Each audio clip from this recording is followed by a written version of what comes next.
ಬೋಲೋ ಭಾರತ್ ಮಾತಾ ಕಿ.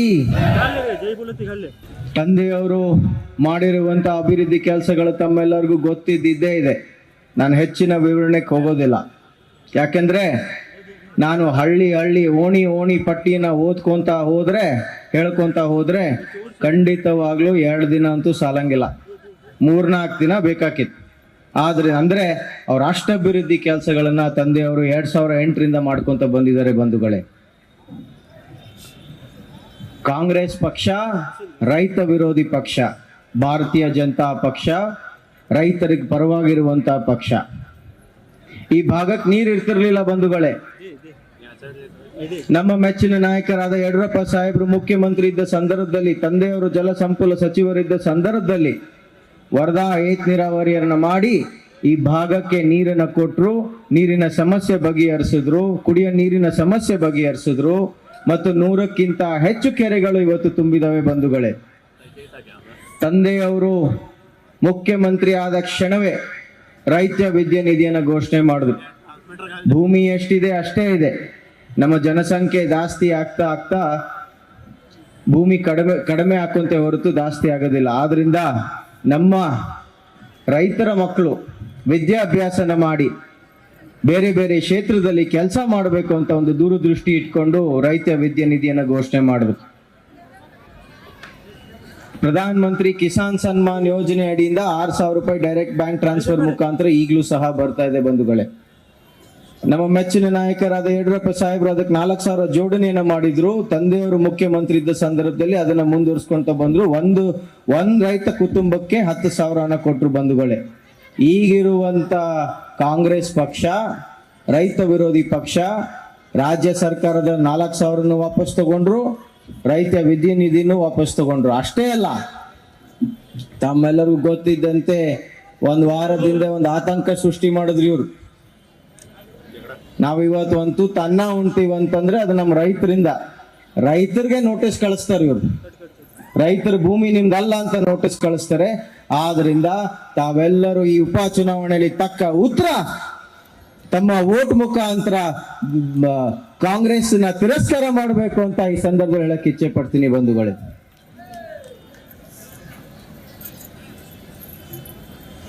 ನಮ್ಮ ಮುಖ್ಯಮಂತ್ರಿ ಸಾಹೇಬರು ಸಿದ್ದರಾಮಯ್ಯ ಸಾಹೇಬರು ಜಮೀರ್ ಅಹಮದ್ ಖಾನ್ ಅವ್ರು ಹೇಳಿದ್ರು, ಒಂದು ಮನೆ ಕಟ್ಟಿದ್ ತೋರಿಸ್ರಿ ಅಂದ್ರೆ. ಡೈಲಿ ವಿಡಿಯೋಗಳನ್ನು ಬಿಡುಗಡೆ ಮಾಡ್ತಾ ಇದೀವಿ. ತಂದೆಯವರು, ನಾವು ಮತ್ತೆ ನಮ್ಮ ತಾಯಿಯವರು ಎಲ್ಲೆಲ್ಲಿ ಹೋಗ್ತಾ ಇದೀವಿ ಅಲ್ಲಿ ವಿಡಿಯೋಗಳನ್ನ ಬಿಡುಗಡೆ ಮಾಡ್ತಾ ಇದೀವಿ. ನಮ್ಮ ಯಡಿಯೂರಪ್ಪ ಸಾಹೇಬ್ರ ದೊಡ್ಡ ಮನಸ್ಸು. ಫ್ಲಡ್ ಸಂದರ್ಭದಲ್ಲಿ ಯಾರು ಅನ್ಕೊಂಡಿರ್ಲಿಲ್ಲ, ಇಡೀ ದೇಶದಲ್ಲಿ ಘೋಷಣೆ ಮಾಡಿರ್ಲಿಲ್ಲ. ಯಾರ ಮನೆ ಪೂರ್ಣ ಕುಸಿದು ಬಿದ್ದಿತ್ತು 5 ಲಕ್ಷ ರೂಪಾಯಿನ ಘೋಷಣೆಯನ್ನ ಮಾಡಿದ್ರು ಬಂಧುಗಳೇ. ದಾಖಲೆ 15,000 5 ಲಕ್ಷ ಮನೆಗಳು ನಮ್ಮ ಶಿಗ್ಗಾಂವ್ ಸಾನೂರು ಕ್ಷೇತ್ರಕ್ಕೆ ಬಸವರಾಜ ಬೊಮ್ಮಾಯಿಯವರು ಕೊಟ್ಟಿದ್ದಾರೆ ಬಂಧುಗಳೇ. ಇವತ್ತು ಯುವಕರ ಪರವಾಗಿ ITI ಕಾಲೇಜ್ ಬಂದಿದೆ, GTDC ಬಂದಿದೆ, ಪಾಲಿಟೆಕ್ನಿಕ್ ಕಾಲೇಜ್ ಬಂದಿದೆ, ಆಯುರ್ವೇದಿಕ್ ಕಾಲೇಜ್ ಬಂದಿದೆ, ಅಂಬುಜಾ ಅಂತ ದೊಡ್ಡ ಸಂಸ್ಥೆ ಬಂದಿದೆ, ಶುಗರ್ ಫ್ಯಾಕ್ಟರಿ ನಿರ್ಮಾಣ ಆಗಿದೆ. ನಮ್ಮ ಮಹಿಳೆಯರ ಪರವಾಗಿ ಜವಳಿ ಪಾರ್ಕ್ ನಿರ್ಮಾಣ ಆಗಿ ಟೆಕ್ಸ್ಪೋರ್ಟ್ ಅಂತ ಸಂಸ್ಥೆ ಬಂದಿದೆ. 5,000 ನಮ್ಮ ಕ್ಷೇತ್ರದ ಹೆಣ್ಮಕ್ಳು ಕೆಲಸ ಮಾಡ್ತಾ ಇದ್ದಾರೆ. ಬರುವಂತ ದಿನಗಳಲ್ಲಿ 10,000 ಹೆಣ್ಮಕ್ಳು ಕೆಲಸ ಮಾಡ್ತಾರೆ ಬಂಧುಗಳೇ.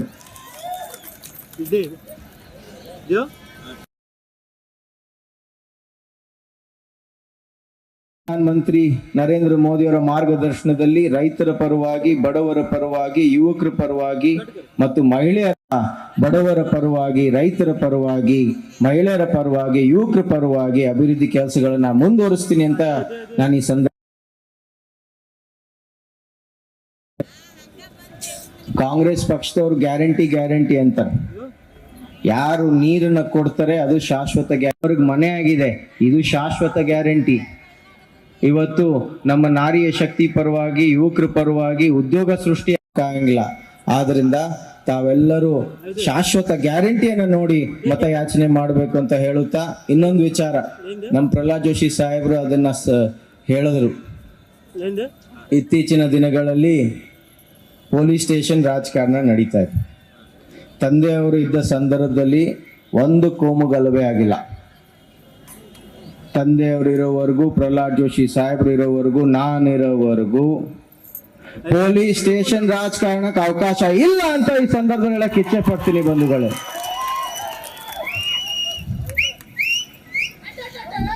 ಕೊನೆಯದಾಗಿ ನವೆಂಬರ್ 13ನೇ ತಾರೀಕು ತಾವೆಲ್ಲರೂ ಹೆಚ್ಚಿನ ಸಂಖ್ಯೆಯಲ್ಲಿ ಬಂದು ನನಗೆ ಆಶೀರ್ವಾದ ಮಾಡಬೇಕು ಅಂತ ವಿನಂತಿಯನ್ನು ಮಾಡ್ತೀನಿ. ಒಬ್ಬ ಯುವಕನಾಗಿ ಹಗಲು ರಾತ್ರಿ ಸಾಮಾಜಿಕ ನ್ಯಾಯವಾಗಿ ಎಲ್ಲಾ ಸಮುದಾಯದ ವಿಶ್ವಾಸವನ್ನು ತಗೊಂಡು ಎಲ್ಲಾ ಸಮುದಾಯದ ಸಮಗ್ರ ಅಭಿವೃದ್ಧಿಯನ್ನ ಮಾಡ್ತೀನಿ ಮತ್ತು ತಮ್ಮೆಲ್ಲರ ಮನೆ ಮಗನಾಗಿ ಸೇವೆಯನ್ನ ಮಾಡ್ತೀನಿ ಅಂತ ಈ ಸಂದರ್ಭದಲ್ಲಿ ಹೇಳಕ್ಕೆ ಇಚ್ಛೆ ಪಡ್ತೀನಿ. ಕ್ರಮ ಸಂಖ್ಯೆ 1 ಕಮಲದ ಗುರುತು. ನಿಮ್ಮ ಭರತ್ ಬಸವರಾಜ ಬೊಮ್ಮಾಯಿಗೆ ತಮ್ಮ ಅಮೂಲ್ಯವಾದ ಮತವನ್ನ ಆಶೀರ್ವಾದದೊಂದಿಗೆ ಮಾಡಬೇಕು ಅಂತ ವಿನಂತಿಯನ್ನ ಮಾಡಿ ನಾನು 2 ಮಾತನ್ನು ಮುಗಿಸ್ತೀನಿ. ಧನ್ಯವಾದಗಳು. ಬೋಲೋ ಭಾರತ್ ಮಾತಾ ಕಿ. ಯಡಿಯೂರಪ್ಪನವರಿದ್ದಾಗ ಹಾಲಿಗೆ ದುಡ್ಡು ಕೊಡ್ತಾ ಇದ್ವಿ, ಪ್ರೋತ್ಸಾಹ ಧನ. ಅದು ಬಂದ್ ಆದ್ರೆ ಹಾಲ್ ರೇಟ್ ಜಾಸ್ತಿ, ಹಾಲು ರೇಟ್ ಜಾಸ್ತಿ, ಆಲ್ಕೋಹಾಲ್ ರೇಟ್ ಜಾಸ್ತಿ. ಸೈಟ್ ರಿಜಿಸ್ಟ್ರೇಷನ್ ಮಾಡ್ಲಿಕ್ಕೆ ಹೋದ್ರೆ ವಕ್ಫ್ ಫಂಡ್ ಇರ್ತದ. ನಾನು ನಿಮಗೆ ಒಂದು ಬಹಳ ಬಹಿರಂಗವಾಗಿ ಕರೆ ಕೊಡ್ತಾ ಇದ್ದೇನೆ. ಈ ಚುನಾವಣೆ ಸಂಬಂಧ ಒಂದು ಹೇಳಿಕೆ ಕೊಟ್ಟಿದ್ದಾರೆ, ಒಂದು ನೋಟಿಸ್ ಹಿಂತಕ್ಕೊಂಡಿವಿ ಅಂತ ಹೇಳಿ. ನಾನು ಸಿದ್ದರಾಮಯ್ಯನವರೇ ಸವಾಲು ಹಾಕ್ತೀನಿ ನಿಮಗೆ ಈ ಸಭೆಯ ಮೂಲಕ. ನೀವು ತಾಕತ್ತಿದ್ರೆ ಅದಕ್ಕೆ ಉತ್ತರವನ್ನ ಕೊಡ್ರಿ. ಸುಪ್ರೀಂ ಕೋರ್ಟ್ ಒಂದು ಜಡ್ಜ್ಮೆಂಟ್ ನಲ್ಲಿ ಹೇಳಿದ, ಹೈಕೋರ್ಟ್ ಒಂದು ಜಡ್ಜ್ಮೆಂಟ್ ನಲ್ಲಿ ಹೇಳಿದ, ಯಾವ್ದಾದ್ರೂ ವಕ್ ಪ್ರಾಪರ್ಟಿ ವಕ್ ಆಸ್ತಿ ಅಂತ ಎಂಟ್ರಿ ಮಾಡಬೇಕು ಅಂತಂದರೆ ಅದು ದಾನವಾಗಿ ಬಂದಿರಬೇಕು, ಅದು ಗಿಫ್ಟ್ ಮೂಲಕ ಬಂದಿರಬೇಕು, ಅದು ಸರ್ಕಾರದಿಂದ ಗ್ರಾಂಟ್ ಆಗಿರ್ಬೇಕು. ನಿನ್ನೆ ಹಾನಗಲ್ ತಾಲೂಕಿನಲ್ಲಿ ಒಂದು ಹಳ್ಳಿಗೆ ಹೋಗಿದ್ದ, ಟಿವಿ ಒಳಗೆಲ್ಲ ಬಂದದ. 1964ರಲ್ಲಿ ಒಬ್ಬ ಬಡ ರೈತ ಖರೀದಿ ಮಾಡಿದಂತಹ ಒಂದು ಭೂಮಿಯನ್ನ ಯಾವುದೋ ಅಕ್ಬುಲ್ ಅಹ್ಮದ್ ಬುಕಾಶಿ ಟ್ರಸ್ಟ್ ಅಂತ ಹೇಳಿ ಅವನು ಕೊಟ್ಟರ. ಅವ ಅಲ್ಲಿ ಉಳ್ತಾ ಇದ್ದಾನ. ನಿಂತ ಬೆಳೆಯನ್ನ ಇನ್ನೇನು 15 ದಿವಸ ಆದ್ರೆ ಅವ ಹತ್ತಿ ತೆಗಿತಿದ್ದ. ಇನ್ನೊಂದು 1 ತಿಂಗಳಾಗಿದ್ರ ಕಬ್ಬು ಕಟಾವ್ ಆಗ್ತಿತ್ತು. ಮೆಕ್ಕೆಜೋಳ ಇನ್ನೊಂದು 15 ದಿವಸದಾಗ ಬರ್ತಿತ್ತು. ಅವನ್ನೆಲ್ಲ ತೆಗೆದು ಒಗೆದು ರೂಟರ್ ಮೂಲಕ ಹಚ್ಚಿ ತೆಗೆದು ಒಗೆದು ಅವನಿಗೆ ಆ ಆಸ್ತಿಯನ್ನ ಕೊಡಿಸಿದ್ರು. ನಾನು ನಿಮ್ಗೆ ಹೇಳ್ತೀನಿ, ನಿಮ್ಮ ಮನೆ ಉತ್ತಾರ ಅವಾಗ ತೆಗಿಸ್ಕೋತೀರಿ. ಇವ್ರು ಯಾವಾಗ ಕಾಂಗ್ರೆಸ್ ಪಾರ್ಟಿಯವರು ಅದನ್ನು ವಕ್ಫ್ ಮಾಡ್ತಾರ ಗೊತ್ತಿಲ್ಲ. ಇಲ್ಲೊಂದು ಧ್ವಜ ಹತ್ತೈತೆ ನೋಡ್ರಿ, ಇಲ್ಲಿ ಇಷ್ಟು ದಿವಸ ಇರ್ಲಿಲ್ಲ. ಇದ 1-2 ತಿಂಗಳು ಆಗ್ತಿದ. ನಾಳೆ ಇದನ್ನು ವಕ್ಫ್ ಅಂತಾರೆ. ಇದನ್ನು ಈ ಸಂತೆ ಬೈಲಿದ ಮುನ್ಸಿಪಾಲಿಟಿ ಜಾಗ ಇದೆ. 2 ತಿಂಗಳಾತ. ನಾ ಹಿಂದೆ ಪೊಲೀಸರಿಗೆ ಹೇಳಿದ್ದೆ, ನೋಡ್ರಿ ನಾವು ಭಗವದ್ವಜ ಹಚ್ತೀವಿ ಅಂತ ಹೇಳಿ, ನಾವು ಒಂದು ನಡಕ್ ಭಗವದ್ವಜ ಹಚ್ತೀವಿ ನಾಳೆ ಅಂತ ಹೇಳಿ. ಯಾರು ಹೇಳೋರು ಕೇಳೋರಿಲ್ಲ ರಾಜ್ಯದಾಗ, ಈ ಕ್ಷೇತ್ರದಾಗ. ಈ ರೀತಿ ಆಗಬಾರದು ಅಂತಂದ್ರೆ ಭಾರತೀಯ ಜನತಾ ಪಾರ್ಟಿಯ ಪರವಾಗಿ, ಯುವ ನಾಯಕ ಭರತ್ ಬೊಮ್ಮಾಯಿಯ ಪರವಾಗಿ ಮತವನ್ನ ಹಾಕ್ರಿ. ನಿಮ್ಮ 1 ಇಂಚು ಆಸ್ತಿ ಹೋಗಲಾರ್ದಂಗೆ ನೋಡ್ಕೊಳ್ಳುವಂತಹ ಜವಾಬ್ದಾರಿ ನಮ್ಮದಿದೆ ಸ್ನೇಹಿತರೆ. ಬಂಧುಗಳೇ, ಶಿಶ್ನಾಳ ಶರೀಫರ ನಾಡಿದು, ಭಾವೈಕ್ಯೆಯ ನಾಡಿದು, ಅದನ್ನ ಅಭಿವೃದ್ಧಿಯನ್ನ ಮಾಡಿ ಅದಕ್ಕೆ ಹಣ ಕೊಟ್ಟಿದ್ದು ನಮ್ಮ ನಾಯಕರಾದಂಥ BS ಯಡಿಯೂರಪ್ಪ ಸಾಹೇಬರು. ನೀರಾವರಿ 130ಕ್ಕಿಂತ ಹೆಚ್ಚು ಕೆರೆಗಳನ್ನ ಇವತ್ತು ತುಂಬಿಸಿರುವಂತಹದ್ದು. ಮೊನ್ನೆ ಹೇಳಿದ್ರು ನಾ ದುಡ್ಡು ಕೊಟ್ಟೀನಿ ಅಂತ. ದಯವಿಟ್ಟು ಲೆಕ್ಕ ಕೊಡಪ್ಪ, ಯಾವಾಗ ಕೊಟ್ಟಿದ್ದಿ, ಎಷ್ಟು ಕೊಟ್ಟಿದ್ದಿ? 2008ರಾಗ ಪ್ರಾರಂಭ ಮಾಡಿ 2012ರಾಗ ನಾವು ಮುಗಿಸಿದ್ವಿ. ಪ್ರಾರಂಭ ಮಾಡಿದವು ಯಡಿಯೂರಪ್ಪ ಮುಖ್ಯಮಂತ್ರಿ ಇದ್ರು, ಉದ್ಘಾಟನೆ ಮಾಡಿದಾಗ ಯಡಿಯೂರಪ್ಪ ಮುಖ್ಯಮಂತ್ರಿ ಇದ್ರು. ಹೆಂಗೆ ಕೊಡ್ತೀಯಪ್ಪ ನೀನು? ಸುಳ್ಳು ಹೇಳೋದಕ್ಕೂ ಇತಿಮಿತಿ ಇರಬೇಕು. ಬಂಧುಗಳೇ, ಈ ಅಭಿವೃದ್ಧಿ ಪಥ ಮುಂದುವರಿಬೇಕು. ಇದೊಂದು ಸೌಹಾರ್ದತೆ ಒಂದು ತಾಲೂಕಾ ಕ್ಷೇತ್ರವಾಗಿ ಉಳಿಬೇಕು. ಎಲ್ಲಿ ಶಾಂತಿ ಇದೆ ಅಲ್ಲಿ ಪ್ರಗತಿ ಆಗಬೇಕು. ಪೊಲೀಸ್ ರಾಜ್ಯ ನಿಲ್ಲಬೇಕು. ರಾಜಕೀಯ ಪೊಲೀಸರ ಮೇಲೆ ಒತ್ತಡ ಹಸ್ತಕ್ಷೇಪ ನಿಲ್ಲಬೇಕು. ಕ್ಲಬ್ಗಳೆಲ್ಲ ಬಂದಾಗಬೇಕು. ಈ 6 ತಿಂಗಳಲ್ಲಿ ಎಲ್ಲಿ ನೋಡಿದಲ್ಲಿ ಕ್ಲಬ್ ಓಸಿ ದಂಧೆ ಮಾಮೂಲಿ ಫಿಕ್ಸ್ ಮಾಡ್ತಾ ಇದ್ದಾರೆ. ಪೊಲೀಸರು ನಿರ್ಭಯವಾಗಿ ಕೆಲಸ ಮಾಡೋಕ್ಕಾಗ್ತಾ ಇಲ್ಲ. ಇನ್ನು ಮುಂದೆ ಟೀಚರ್ಸ್ಗಳಿಗಿದೆ. ಟೀಚರ್ ನೀವು ಇಷ್ಟು ಪಗಾರ ತಗೊಂತೀರಿ, ಇಷ್ಟು ನಮ್ಮ ಮಾಮೂಲಿ ಕೊಡ್ರಿ ಅಂತ ಹೇಳಿ ಶುರು ಮಾಡಿದ್ದಾರೆ ವಸೂಲಿ ದಂಧೆ. ಯಾರೋ ಒಬ್ರು ಹೇಳಿದ್ರು, ಸೋತ್ ಎಮ್ ಎಲ್ ಎ ಸೋತ್ MLA ಡೀಲ್ ಮಾಡುವಂಥದ್ದು, ಸೋತ್ MLA ವಸೂಲಿ ಫಿಕ್ಸ್ ಮಾಡುವಂಥದ್ದು ಈ ತಾಲೂಕಿನಲ್ಲಿ ನೋಡಿದಿರಿ ಅಂತ. ಅಂಥವ್ರಿಗೆ ನೀವು ಮತವನ್ನು ಕೊಟ್ಟರೆ ಇವತ್ತು ನಮ್ಮ ಹೆಣ್ಮಕ್ಳು ಕೂಡ ಸುರಕ್ಷಿತವಾಗಿರಕ್ಕೆ ಸಾಧ್ಯ ಇಲ್ಲ. ಎಚ್ಚರಿಕೆ ಇರಲಿ. ಇವತ್ತು ಲವ್ ಜಿಹಾದ್ ದಿಂದ ಭೂಮಿ ಜಿಹಾದ್ ನಡೀತಾ ಇದೆ ಇಲ್ಲಿ. ಇವತ್ತು ರೈತರ ಭೂಮಿಯನ್ನು ಕಸ್ಕೊಳ್ತಾ ಇದ್ದಾರೆ, ರೈತರ ಬದುಕನ್ನು ಕಸ್ಕೊಳ್ತಾ ಇದ್ದಾರೆ. ನಾಳೆ ನಮ್ಮ ರೈತರ, ನಮ್ಮ ಸಾಮಾನ್ಯ ಜನರ ನೆಮ್ಮದಿಯನ್ನು ಹಾಳು ಮಾಡ್ತಾರೆ. ಹೆಣ್ಣು ಮಕ್ಕಳ ಗೌರವವನ್ನು ರಕ್ಷಣೆ ಮಾಡಬೇಕಾಗುತ್ತೆ ನಾವೇ ಕೈಯಲ್ಲಿ ಲಾಠಿ ಹಿಡ್ಕೊಂಡು. ಅದಕ್ಕೆ ಅಂಥದಕ್ಕೆ ಅವಕಾಶವನ್ನು ಕೊಡದೆ ಸಂವಿಧಾನಬದ್ಧವಾಗಿ, ಕಾನೂನುಬದ್ಧವಾಗಿ ಇಲ್ಲಿ ಆಡಳಿತ ನಡಿಬೇಕಾದ್ರೆ ಭಾರತೀಯ ಜನತಾ ಪಕ್ಷಕ್ಕೆ ತಾವು ಮತವನ್ನು ಹಾಕಿಸಿ ಭರತ್ ಬೊಮ್ಮಾಯಿ ವಿಜಯಶಾಲಿ ಮಾಡಿ. ನಾನು ಹೇಳ್ತೇನೆ, ಭರತ್ ಬೊಮ್ಮಾಯಿ ಜೊತೆಗೆ ಅವ್ರ ಬೆನ್ನಿಂದ ನಾನು ಇರ್ತೇನೆ. ಎಲ್ಲ ಕೆಲಸ ಕಾರ್ಯಗಳೇನಿದೆ ಅವನ್ನು ಮುಂದುವರಿಸ್ತೇವೆ. ನಿಮ್ಮ ರಕ್ಷಣೆಯನ್ನ ಮಾಡ್ತೇವೆ, ನಿಮ್ಮ ರಕ್ಷಣೆಯನ್ನು ಕೂಡ ನಾವು ಮಾಡ್ತೇವೆ, ಶಾಂತಿಯನ್ನು ತರ್ತೇವೆ, ಅಭಿವೃದ್ಧಿಯನ್ನ ಮಾಡ್ತೇವೆ ಅನ್ನುವಂಥ ಮಾತನ್ನ ಈ ಸಂದರ್ಭದಾಗ ಹೇಳಿ ನಮ್ಮ ನೆಚ್ಚಿನ ನಾಯಕರಾದಂಥ BS ಯಡಿಯೂರಪ್ಪನವ್ರು ಮಾತಾಡೋಕೆ ಅವಕಾಶ ಮಾಡಿಕೊಡ್ತೇನೆ. ಭರತ್ ಬೊಮ್ಮಾಯಿ ಅವ್ರದ್ದು ನಂಬರ್ 1 ಕಮಲ ಗುರ್ತಿಗೆ ಮತವನ್ನು ಹಾಕಿ ಎಂದು ಕಳ್ಕಳಿ ವಿನಂತಿ ನಾವು ಮಾಡ್ತೇವೆ. ಯಾರಿನ್ನೂ ಕಾಂಗ್ರೆಸ್ ಕಡೆ ನೋಡ್ತಾ ಇದ್ದಾರೆ, ಅವರ ಮನೆಗೆ ಹೋಗಿ ಈ ಕಾಂಗ್ರೆಸ್ ದುರಾಡಳಿತವನ್ನು ಅವ್ರಿಗೆ ಮನವರಿಕೆ ಮಾಡಿ. ಒಂದು ಕಾಲ ಇತ್ತು, ಹಣದ ಬಲ, ಹೆಂಡದ ಬಲ, ತೋಳ್ಬಲ, ಅಧಿಕಾರ ಬಲ, ಜಾತಿಯ ವಿಶ್ವೀಜ ಬಿತ್ತಿ ಚುನಾವಣೆ ಗೆಲ್ತೇವೆ ಅನ್ನೋ ಭ್ರಮೆನಲ್ಲಿ ಕಾಂಗ್ರೆಸ್ನವರು ಇದ್ರು. ಕಾಲ ಬದಲಾವಣೆ ಆಗಿದೆ. ಇದು ಮೋದಿಯವರ ಕಾಲ. ಸಿದ್ದರಾಮಯ್ಯನವರೇ ಮನ ಬಂದಂತೆ ಮಾತನಾಡ್ತೀರಾ? ನಾನಿವತ್ತು ನಿಮ್ಗೆ ಸವಾಲಾಗ್ತೇನೆ. ಈ 3 ಕ್ಷೇತ್ರದಲ್ಲಿ ಗೆದ್ದೇ ಗೆಲ್ತೇವೆ ಅನ್ನೋದ ಒಂದು ಕ್ಷೇತ್ರದ ಹೆಸರುಗಳಿ ನೋಡೋಣ. ನೀವು ಚುನಾವಣೆ ಆದ್ಮೇಲೆ ನಿಮ್ ಬಣ್ಣ ಬಯಲಾಗುತ್ತೆ. ನಮ್ಮ ತಾಯಂದ್ರು ಇಷ್ಟು ದೊಡ್ಡ ಪ್ರಮಾಣದಲ್ಲಿ ಕುಂತಿದ್ದೀರಾ. ದೇಶದಲ್ಲಿ ಮೊದಲ ಬಾರಿಗೆ ಭಾಗ್ಯಲಕ್ಷ್ಮಿ ಯೋಜನೆ ತಂದದ್ದು ನಿಮ್ಮ ಯಡಿಯೂರಪ್ಪ.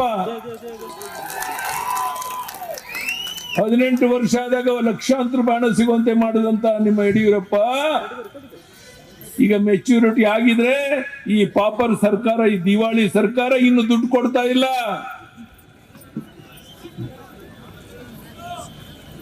ಸಿದ್ದರಾಮಯ್ಯನವರೇ, ಇನ್ನೊಂದು ವಾರದಲ್ಲಿ ಹಣವನ್ನ ಬಿಡುಗಡೆ ಮಾಡದೇ ಇದ್ರೆ ಇಡೀ ರಾಜ್ಯದಲ್ಲಿ ಹೋರಾಟವನ್ನ ಮಾಡಬೇಕಾಗುತ್ತೆ ಅನ್ನೋದು ಎಚ್ಚರಿಕೆಯನ್ನು ನಾನು ಕೊಡಕ್ಕೆ ಇಚ್ಛೆ ಪಡ್ತೇನೆ.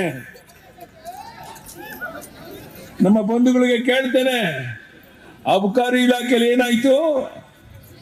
ನಾನು ಹೇಳ್ತಾ ಇಲ್ಲ, ಅಬಕಾರಿ ಇಲಾಖೆ ಅಧಿಕಾರಿಗಳು ಹೇಳ್ತಾ ಇದ್ದಾರೆ ಲೂಟಿ ಹಗಲು ದರೋಡೆ ನಡೀತಾ ಇದೆ, ನಾವು ಕೆಲಸ ಮಾಡಕ್ ಆಗೋದಿಲ್ಲ ಅನ್ನೋಂಥ ಮಾತನ್ನ ಅಲ್ಲಿ ಅಧಿಕಾರಿಗಳೇ ಹೇಳ್ತಾ ಇದ್ದಾರೆ. ಸಿದ್ದರಾಮಯ್ಯನವರೇ, ನಾಚಿಕೆ ಆಗೋದಿಲ್ಲ ನಿಮಗೆ? ಸಾವಿರಾರು ಕೋಟಿ ಲೂಟಿ ಆಗಿದೆ ಅಂತ ಹೇಳಿದ ಮೇಲೂ ಸಹ ಅದನ್ನು ಸರಿ ಮಾಡುವಂತ ಯೋಗ್ಯತೆ ನಿಮ್ಗಿಲ್ಲ. ಯಾವುದೋ ಭ್ರಮೆನಲ್ಲಿ ನೀವಿದ್ದೀರಾ. ಸಿದ್ದರಾಮಯ್ಯನವರೇ, ಈ 3 ಕ್ಷೇತ್ರ ನಾವು ಗೆಲ್ತೇವೆ. ಗೆದ್ರು ನೀವು ಅಧಿಕಾರದಲ್ಲಿ ಮುಂದುವರಿತೀರ ಅಂತ ನನಗೆ ಗೊತ್ತಿದೆ. ಆದ್ರೆ ನಿಮ್ಗೆ ಸವಾಲಾಗ್ತೇನೆ, ಮುಂದಿನ ಬರುವಂತ ದಿವಸಗಳಲ್ಲಿ ಏನು ಲೂಟಿ ಹಗಲು ದರೋಡೆಯನ್ನ ಮಾಡ್ತಾ ಇದ್ದೀರಾ, ಜನಹಿತವನ್ನ ಮರ್ತಿದ್ದೀರಾ, ಮಹಿಳೆಯರ ಬೇಕಾದಂತ ಸವಲತ್ತುಗಳನ್ನು ಕೊಡ್ತಾ ಇಲ್ಲ, ನಿರುದ್ಯೋಗ ತಾಂಡವಾಡ್ತಾ ಇದೆ, ಅಭಿವೃದ್ಧಿ ಕಾರ್ಯ ಸ್ಥಗಿತ ಆಗಿದೆ. ಕರ್ನಾಟಕ ರಾಜ್ಯದ ಉದ್ದಗಲಕ್ಕೆ ಹೋಗಿ ಬಂದಿದ್ದೇನೆ, ಎಲ್ಲೂ ಒಂದು ಕಡೆ 1 ಕಿಲೋಮೀಟರ್ ರಸ್ತೆ ಆಗ್ತಾ ಇಲ್ಲ, ಗುಂಡಿ ಬಿದ್ದ ರಸ್ತೆ. ಅಂದ್ರೆ ನಿಮ್ ಸರ್ಕಾರ ದಿವಾಳಿ ಆಗಿದೆ ಅಂತ ಈಗಲಾದ್ರೂ ಒಪ್ಕೊಳ್ಳಿ ಸಿದ್ದರಾಮಯ್ಯನವರೇ. ಹಣ ಕೊಟ್ಟಂತ ತೆರಿಗೆ ಹಣ ಎಲ್ಲೋಗ್ತಾ ಇದೆ? ಒಂದು ರೀತಿ ಲೂಟಿ ಹಗಲು ದರೋಡೆ ಮಾಡ್ತಿರೋಂತ ನಿಮ್ಮ ಸರ್ಕಾರಕ್ಕೆ ಇಲ್ಲಿರುವಂತಹ ಜನಸ್ತೋಮನೆ ಉತ್ತರ ಕೊಡ್ತಾ ಇದೆ. ನೀವು ಇಲ್ಲಿಗೆ ಯಾಕೆ ಬಂದಿದ್ದೀರಾ ಸ್ವಾಮಿ? ನಿಮ್ಮ ಅಭ್ಯರ್ಥಿ ಠೇವಣಿ ಕಳ್ಕೊಳ್ಳೋರು ಇದ್ದಾರೆ, ಇಲ್ಲಿ ಬಂದು ಏನ್ ಮಾಡೋರಿದ್ದೀರಾ ನೀವು? ಬಂಧುಗಳೇ, ನಾನು ಮತ್ತೊಮ್ಮೆ ನಿಮ್ಮಲ್ಲಿ ಕೈ ಜೋಡಿಸಿ ಪ್ರಾರ್ಥನೆ ಮಾಡ್ತೇನೆ. ಈ ಬಾರಿ ಈ ಚುನಾವಣೆ ಭರತ್ ಬೊಮ್ಮಾಯಿ 50,000ಕ್ಕೂ ಹೆಚ್ಚಿನ ಅಂತರದಲ್ಲಿ ಗೆಲ್ಲಬೇಕು. 1 ವೋಟು ಕಡಿಮೆ ಆದ್ರೂ ಸೋಲು ಅಂತ ನಾನು ಭಾವಿಸ್ತೇನೆ. ಎಲ್ರು ಕೈ ಎತ್ತೇಳಿ ಯಡಿಯೂರಪ್ಪನವರೇ 50,000ಕ್ಕೂ ಹೆಚ್ಚಿನ ಹಂತದಲ್ಲಿ ಗೆಲ್ಲಿಸ್ತೇವೆ. ನಾಳೆಯಿಂದ ಮನೆ ಮಠ ಸೇರೋದಿಲ್ಲ. ಪ್ರತಿಯೊಂದು ಮನೆ ಹೋಗಿ ಇನ್ನು ಯಾರೋ ಭ್ರಮೆನಲ್ಲಿ ಕಾಂಗ್ರೆಸ್ ಕಡೆ ನೋಡ್ತಾ ಇದ್ದಾರೆ, ಮನವರಿಕೆ ಮಾಡಿ ಭರತ್ ಬೊಮ್ಮಾಯಿ ಅವರನ್ನ 50,000ಕ್ಕೂ ಹೆಚ್ಚಿನ ಅಂತರದಲ್ಲಿ ಗೆಲ್ಲಿಸ್ತೇವೆ. ಈ ಪಣವನ್ನ ತೊಟ್ಟು ಇಲ್ಲಿಂದ ಹೋಗ್ಬೇಕಾಗಿದೆ. ಪೊಲೀಸ್ನವರು ನಮಗೆ ಕೊಟ್ಟಿರುವಂತಹ ಸಮಯ ಮುಗಿತಾ ಇದೆ. ಕಾನೂನು ಮೀರಕ್ಕಾಗೋದಿಲ್ಲ ನಾವು. ಆದ್ರಿಂದ ಹೆಚ್ಚು ನಾನು ಮಾತನಾಡ್ದೇನೆ. ನಾನು ನಿರೀಕ್ಷೆ ಮಾಡಿರ್ಲಿಲ್ಲ ಇಷ್ಟು ದೊಡ್ಡ ಪ್ರಮಾಣದಲ್ಲಿ ನಮ್ಮ ತಾಯಿಯಂದರು ನಮ್ಮ ಅಣ್ಣ ತಮ್ಮಂದರು ಸೇರ್ತೀರಾ ಅಂತ ಹೇಳಿ. ನಿಮ್ಮೆಲ್ಲರ ಆಶೀರ್ವಾದ ಭರತ್ ಬೊಮ್ಮಾಯಿ ಮೇಲೆ ಇರಬೇಕು, ಬಿಜೆಪಿ ಮೇಲೆ ಇರಬೇಕು. ಕಮಲದ ಹೂವಿನ ಗುರುತು ಪ್ರಧಾನಿ ನರೇಂದ್ರ ಮೋದಿಯವರ ಗುರುತು.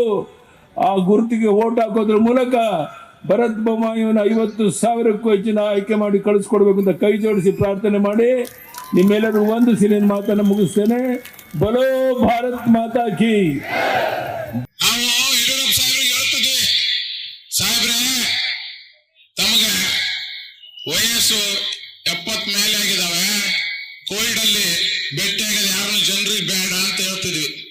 ನಮಗ್ ಬೈತಿದ್ರು ಬೊಮ್ಮಾಯಣ್ಣ ಯಡಿಯೂರಪ್ಪ ಸಾಹೇಬ್ರು, ನನ್ನ ಜೀವ ಬೇಕಾದ್ರೆ ಹಿಂಗೆ ಹೋಗ್ಲಿ, ನನ್ನ ನಂಬಿದಂತ ಜನರು ನನ್ನ ಕೈ ಬಿಡಗ್ಲಿ ಅಂತೇಳಿ ಕೊರೋನಾ ಸಮಯದಲ್ಲಿ ನಮಗೆ ರಕ್ಷಣೆ ಮಾಡಂತ ಕೆಲಸ ಯಡಿಯೂರಪ್ಪ ಸಾಹೇಬ್ರು ಮಾಡಿದ್ರು. ಅವ್ರ ಬಗ್ಗೆ PPE ಕಿಟ್ ಹಗರಣ ಮಾಡ್ರಿ ಅಂತ ಹೇಳ್ತಾರೆ. ಅವಾಗ ಎಂತ ಸಂದರ್ಭ ಇತ್ತು, ಯಾರು ಡಾಕ್ಟರ್ಗಳು ಹೊರಗೆ ಬರಲಾರ್ದಂತ ಸಂದರ್ಭದಲ್ಲಿ ಬೇರೆ ದೇಶದಿಂದ PPE ಕಿಟ್ ತಂದಿಸ್ಕೊಟ್ಟಂತ ಮಹಾನ್ ನಾಯಕ ಯಾರಂದ್ರ ನಮ್ಮ ಯಡಿಯೂರಪ್ಪ ಸಾಹೇಬ್ರ ಅಂತ ಹೆಮ್ಮೆಂದು ಹೇಳ್ತೀವಿ. ಅಂತವ್ರು ನಿಮ್ ಹಗರಣ ಮಾಡ್ಯಾರ ಅಂತ ಹೇಳ್ತೀರಿ. ಹಗರಣ ಮಾಡ್ಯಾರ ಅಂತ ಹೇಳಕ್ಕಿಂತ ಮೊದಲು ಮೂಡಾದಾಗ ತಾವೇ ಏನು ಮಾಡಿರಿ ಅಂತೇಳಿ ಸಾರ್ವಜನಿಕರಿಗೆ ಉತ್ತರ ಕೊಡ್ಬೇಕಂತ ಅವ್ರಿಗೆ ಕೇಳಕ್ ಇಚ್ಛೆ ಪಡ್ತೇನೆ ನಾನು. ಅದನ್ನ ಬಿಟ್ಟು ರಾಮುಲು ಅಣ್ಣವ್ರ ಬಗ್ಗೆ ಮಾತಾಡ್ತಾರೆ. ಮೊಟ್ಟ ಮೊದಲ ಹೆಲ್ತ್ ಮಿನಿಸ್ಟ್ರು ಕೊರೋನಾ ಬಂದಂತ ಸಂದರ್ಭದಲ್ಲಿ ಗೌರ್ಮೆಂಟ್ ಹಾಸ್ಪಿಟಲ್ ಅಲ್ಲಿ ಚಿಕಿತ್ಸೆ ಪಡೆದಂತ ಯಾರು ಇದ್ರೆ ಅದು ನಮ್ಮ ಶ್ರೀರಾಮುಲು ಅಣ್ಣ ಅಂತ ಹೇಳಕ್ ಇಚ್ಛೆ ಪಡ್ತೀವಿ ನಾವು. ಅವಾಗ ತಾವೆಲ್ಲಿದ್ರಿ ಕಾಂಗ್ರೆಸ್ ಲೀಡರ್ಗಳು ಕೋವಿಡ್ ಬಂದಂತ ಸಂದರ್ಭದಲ್ಲಿ? ಈಗ ನೀವು ಮಾತಾಡಕ್ ಬರ್ತಾರ? ಬಸವರಾಜ ಬೊಮ್ಮಾಯಿ ಅಣ್ಣ ತನ್ನ ಮನಿನ ಇದ್ದಂತ ಸ್ವಂತ ಮನಿನ ಇಲ್ಲಿರುವಂತ ಮನಿನ ಕೋವಿಡ್ ಸೆಂಟರ್ ಆಗಿ ಮಾಡಿದಂತ ಯಾರಾದ್ರೂ ನಾಯಕ ಇದ್ರೆ ಅದು ಬಸವರಾಜ ಬೊಮ್ಮಾಯಿ ಅಣ್ಣ ಅಂತ ಹೇಳಕ್ ಇಚ್ಛೆ ಪಡ್ತೇವೆ. ಇವ್ಯಾರು ಸಿಗ್ಗಾಂವ್ ಸವಣೂರು ಜನ ಮರ್ತಿಲ್ಲ, ಎಲ್ಲ ಬಹಳ ಚೆನ್ನಾಗಿ ನೆನಪಿಟ್ಕೊಂಡಾರ. ಮೊನ್ನೆ ಬಂದಾಗ ಬೊಮ್ಮಾಯಿ ಅಣ್ಣರ ಬಗ್ಗೆ ಕೆಲವೊಂದು ನಾಯಕರು ಹೇಳ್ತಾರೆ, ಕಾಂಗ್ರೆಸ್ ನಾಯಕರು, ಬೊಮ್ಮಾಯಿ ಅವರು ಸತ್ತ ಹೆಣದ ಮೇಲೆ ರಾಜಕೀಯ ಮಾಡ್ತಾರಂದ. ಯಾರು ಸತ್ತ ಹೆಣದ ಮೇಲೆ ರಾಜಕೀಯ ಮಾಡಕತ್ತಾರ್ರಿ? ಕಾಂಗ್ರೆಸ್ ಅವ್ರಿ. ನೀವು ಸತ್ತ ಹೆಣದ ಮೇಲೆ ರಾಜಕೀಯ ಮಾಡಕತ್ತಿರೋರು ನೀವು ರೀ. SC ST ಜನಾಂಗನ ಸಮಾಧಿ ಕಟ್ತಿರೋರು ನೀವು ರೀ. ಬಡವರ ಹೊಲ ಲೂಟಿ ಮಾಡ್ತಿರೋರು ನೀವು. ನಮ್ಮವ್ರ ಬಗ್ಗೆ ಮಾತಾಡ್ತಾರ? ನಿಮ್ಮ ಹಗರಣಗಳು ಮುಚ್ಚಕ್ಕೋಸ್ಕರ ಇವತ್ತು ಇಲ್ಲದ ಸಲ್ಲದ ಆರೋಪಗಳನ್ನು ಮಾಡ್ತಾರ. ಇವತ್ತು ನೀವೇನ್ ಮಾಡಿದ್ರು ಶಿಗ್ಗಾಂವದಲ್ಲಿ ಸವಣೂರದಲ್ಲಿ ಏನು ನಿಮ್ಮ ಆಟ ನಡೆಯಂಗಿಲ್ಲ. ಇವತ್ತು ನಮ್ಮ ತಾಯಿಂದವರು ನಿರ್ಧಾರ ಮಾಡಿ ಬಂದ್ಬಿಟ್ಟಾರ. ಇವತ್ತು ಏನಿದ್ರು ಭರತ್ ಬೊಮ್ಮಾಯಿ ಅವರಿಗೆ ನಾವು ಆಶೀರ್ವಾದ ಮಾಡೇ ಮಾಡ್ತೇವೆ ಅಂತ ಇವತ್ತು ನಮ್ಮ ತಾಯಿಯವರು ಬಂದಾರ. ಹೌದಿಲ್ಲ? ಬಂದ್ರಿಲ್ಲ ನೋಡ. ಮೊದಲು ಹೆಂಗಿತ್ತು ನಿಮ್ಮ ಹಣೆ ಬರ ನಮ್ಮ ಸರ್ಕಾರ ಇದ್ದಾಗ, ಬಸ್ನಾಗ ನೀವು ಬಂದ್ರಿ ಅಂದ್ರೆ ನಮ್ಮ ಊದರ್ ಬಂದ್ರ ಅಂತ ಎಲ್ಲರೂ ಸೀಟ್ ಬಿಟ್ಟು ಕೊಡ್ತಿದ್ದೀವಿಲ್ಲ. ಈಗ ನೀವೆಲ್ಲರೂ ದೂರ ರೋಡಿಗೆ ಕಂಡ್ರೆ ಇಲ್ಲಿ ಗಂಡು ಮಕ್ಕಳು ಆಗಲ್ಲ ಕುಂದಿರ್ತಾರ. ಕಂಡಕ್ಟರ್ನು ಬೈತಾರ, ನಿಮಗ ಡ್ರೈವರ್ನು ಬೈತಾರ ಯಾವ ಕರೆ ಹೇಳೋಕ್ ನೋಡ. ಇವ್ರು ಸುಮ್ನೆ 2,000 ಕೊಡ್ತೀವಿ ಅಂತೇಳಿ ಬಸ್ ಫ್ರೀ ಮಾಡಿವಿ ಅಂತೇಳಿ ಕಂಡಕ್ಟರ್ ಕೈಲೇನೂ ಬಯಸ್ತಾರ, ಡ್ರೈವರ್ ಕೈಲೇನೂ ಬಯಸ್ತಾರ, ಮನೆ ಗಂಡನ ಕೈಲೇನೂ ಬಯಸ್ತಾರ, ಎಲ್ಲರ ಕೈಲೇ ಬಯಸಂತ ಕೆಲಸ ಮಾಡ್ಯಾರ. ಆ 2,000 ರೂಪಾಯಿ 2 ದಿನ ನೀವು ಎಲ್ಲಿ ಅಡಿಕೆ ಉಗುಳ್ತೀರಿ? 2,000 ಕೊಟ್ಟರ ಇಲ್ಲ. ಎಲ್ಲರೂ ನೋಡ್ರಿ 2,000 ಕೊಟ್ಟಿವಿ. ಎಷ್ಟು ಕೊಟ್ಟಿರಿ?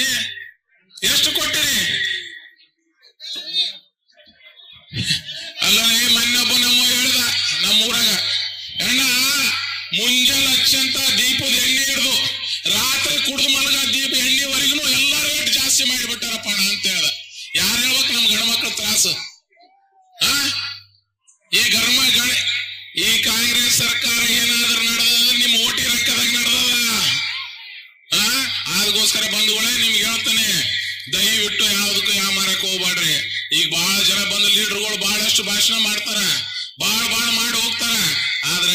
ನಿಮ್ಗೆ ಇಲ್ಲಿ ಸೇವೆ ಮಾಡೋರು ಯಾರು, ನಿಮ್ಗೋಸ್ಕರ ದುಡಿಯೋರು ಯಾರು ಅಂತಂದ್ರ ಬಸವರಾಜ ಬೊಮ್ಮಾಯಿನ ದುಡಿತಾರ, ಭರತ್ ಬೊಮ್ಮಾಯಿ ಅವರು ದುಡಿತಾರ.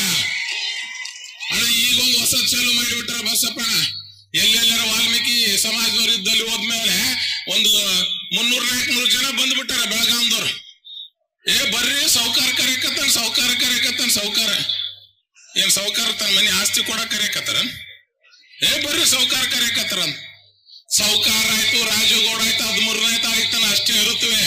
14ಕ್ಕೆ ಹೋಗಿ ಬಂದ್ ಬೆಳಗಾವ್ ಹೋರಿ, ಗೇಟ್ ಅಲ್ಲೇ ಹಾಕಿರ್ತಾರ ಸೌಕಾರ ಗೇಟು. ನಿಮ್ಗೆ ಯಾವ ಗೇಟ್ ತೆಗೆದಿರ್ತದ? ಬೊಮ್ಮಾಯಿ ಸಾಹೇಬ್ರ ಗೇಟ್ ತೆಗೆದಿರ್ತದ, ಭರತ್ ಬೊಮ್ಮಾಯಿ ಅವ್ರ ಗೇಟ್ ತೆಗೆದಿರ್ತದ. ನೋಡ್ರಿ ಅಲ್ಲಿ ಹೋಗಿ ಹೇಳೋದು, ಇಲ್ಲಿ ಗೆದಿಸ್ಬಿಟ್ರೆ ಅಂದ್ರೆ ಸತೀಶ್ ಜಾರಕಿಹೊಳಿ ಅವ್ರನ್ನ ಮುಖ್ಯಮಂತ್ರಿ ಮಾಡಿಬಿಡ್ತಾರಂತ. ಅಬ್ಬಾ ಸತೀಶ್ ಅಣ್ಣ ನೀನ್ ಮುಖ್ಯಮಂತ್ರಿ ಮಾಡ್ತಾರ ಯಪ್ಪ? ಬಂದು ಇಲ್ಲೇ ಮೈಕ್ನಾಗ ಹೇಳ್ಬಿಡು ನನಗ್ ಮುಖ್ಯಮಂತ್ರಿ ಮಾಡ್ತಾರ ಅಂತೇಳಿ. ಹೌದು ಸತೀಶ್ ಅಣ್ಣ, ನಾ ಒಂದು ಪ್ರಶ್ನೆ ಮಾಡಕ್ಕೆ ಇಚ್ಛೆ ಪಡ್ತೇನೆ. ನೀನ್ ಮುಖ್ಯಮಂತ್ರಿ ಆಗಿ ನಾವೇನು ಬೇಡ ಅನ್ನಂಗಿಲ್ಲ, ಆದ್ರೆ 187 ಕೋಟಿ ವಾಲ್ಮೀಕಿ ಮಹರ್ಷಿ ನಿಗಮದ ಏನು ದುಡ್ಡು ಲೂಟಿ ಹೊಡೆದ್ರ ಎಸ್ ಟಿ ಸಮಾಜದ್ದು, ಒಂದಿನ ವಿಧಾನಸೌಧದಾಗ ಮಾತಾಡಿದೇನಪ್ಪ ಅಣ್ಣ? ಒಂದ್ ಚಕಾರ ಶಬ್ದ ಎತ್ತಿದೇನ? ಅವತ್ ನೀನು ದಿಟ್ಟವಾಗಿ ಮಾತಾಡ್ಬೇಕಾಗಿತ್ತು. ನನ್ನ ವಾಲ್ಮೀಕಿ ಸಮಾಜದ ದುಡ್ಡನ್ನ ನೀವು ಲೂಟಿ ಹೊಡೆದ್ರಿ, ಹಂಗಾಗಿ ನಿಮ್ಮ ಸರ್ಕಾರ ಮಂತ್ರಿಗಳ ರಾಜೀನಾಮೆ ಕೊಟ್ಟು ಹೊರಗೆ ಬರ್ತೀನಿ ಅಂದ್ರ ಹೌದು ಗಣಮಗಂತ ನಮ್ಮ ತಲೆ ಮೇಲೆ ಹೊತ್ತು ನೀನು ಓಡಾಡಂತ ಕೆಲಸ ಮಾಡ್ತಿದ್ವಿ. ಸಮಾಜಕ್ಕೆ ಅನ್ಯಾಯದಾಗ ಮಾತಾಡ್ಲಾರ್ದ, ಸಮಾಜಕ್ಕೆ ತೊಂದರೆ ಆದಾಗ ಮಾತಾಡ್ಲಾರ್ದ ಸುಮ್ನೆ ಕುಂತು ಇವತ್ತು ಮನೆಗೆ ಬಂದು ನಾನು ಮುಖ್ಯಮಂತ್ರಿ ಆಗ್ತೀನಿ ಅಂದ್ರೆ ಹೆಂಗಪ್ಪ ಅಣ್ಣ? ನಮಗ ಸಿದ್ದರಾಮಯ್ಯ ಸಾಹೇಬ್ರ ಹೇಳ್ಬಿಡ್ಲು ಸತೀಶ್ ಅಣ್ಣ ಮುಖ್ಯಮಂತ್ರಿ ಮಾಡ್ತಾನಂತ. ಇವತ್ತಿಲ್ಲಿ ಬಂದಂತ ಪ್ರತಿಯೊಬ್ಬ ಬಿಜೆಪಿಯ ಕಾರ್ಯಕರ್ತರುಗಳಿಗೆ, ನನ್ನ ತಾಯಿಯಂದ್ರಿಗೆ, ನಿಮ್ಮ ತಂಗಿಯಂದ್ರಿಗೆ, ನಿಮ್ಮ ಕೈಗೆಲ್ಲ ನಿಮ್ಮ ಕಾಲಿಗೆ ನಮಸ್ಕಾರ ಮಾಡಿ ಕೇಳ್ತೀನಿ. ದಯವಿಟ್ಟು ಬಸವರಾಜ ಬೊಮ್ಮಾಯಿ ಮಗನ ಸುಪುತ್ರ ಆದಂತ ಭರತ್ ಬೊಮ್ಮಾಯಿ ಹೆಚ್ಚಿನ ಲೀಡರ್ ಗೆಲ್ಲಿಸಬೇಕು. ಗೆಲ್ಲಿಸಿ ಈ ಕಾಂಗ್ರೆಸ್ ಅವ್ರಿಗೆ ಉತ್ತರ ಕೊಡಬೇಕು. ನೋಡ್ರಿ, ತಂದೆ ಮಗನ ವಿರುದ್ಧ ಇಡೀ ಸರ್ಕಾರನೇ ಬಂದ್ ಕುಂತದಿಲ್ಲ, ಇಡೀ ಸರ್ಕಾರನೇ ಬಂದ್ ಕುಂತದ. ಬಾಡಿಗೆ ಲೀಡರ್ಗಳು ಕಾಂಗ್ರೆಸ್ ಅವ್ರು ಬಹಳಷ್ಟು ಜನ ಕುಂತಾರ. ಆದ್ರ ಬಸವರಾಜ ಬೊಮ್ಮಾಯಿಗ ನಿಮ್ಮೇಲೆ ನಂಬಿಕೆ ಅದ, ನನ್ನ ಕಾರ್ಯಕರ್ತರು, ಬಿಜೆಪಿ ಕಾರ್ಯಕರ್ತರ ಮುಖಂಡರ ಮೇಲೆ ನಂಬಿಕೆ ಅದ. ನನ್ನ ಅಣ್ಣ ನೀನ್ ಚಿಂತೆ ಮಾಡಕ್ ಹೋಗ್ಬೇಡ, ಆರಾಮ್ ಊಟ ಮಾಡಿ ಮಲಗೋ. ನಿನ್ನ ಮಗನಿಗೆ 50,000ಕ್ಕಿಂತ ಹೆಚ್ಚು ಲೀಡಲ್ಲಿ ಇಲ್ಲಿ ಬಿಜೆಪಿ ಕಾರ್ಯಕರ್ತರು ತಾಯಂದ್ರೆ ಗೆಲ್ಸಂತ ಕೆಲಸನ ಮಾಡ್ತಾರ. ದಯವಿಟ್ಟು ನೀವೆಲ್ಲರೂ ಬಿಜೆಪಿ ಆಶೀರ್ವಾದ ಮಾಡ್ಬೇಕಂತೇಳಿ ತಮ್ಮೆಲ್ಲರಿಗೂ ಒಂದ್ಸಲ 2 ಮಾತನ್ನು ಮುಗಿಸ್ತೇನೆ. ವಿಶ್ವ ಪ್ಲಸ್, ಜನಹಿತಕ್ಕಿದು ಜ್ಞಾನದ ಜಾಲ.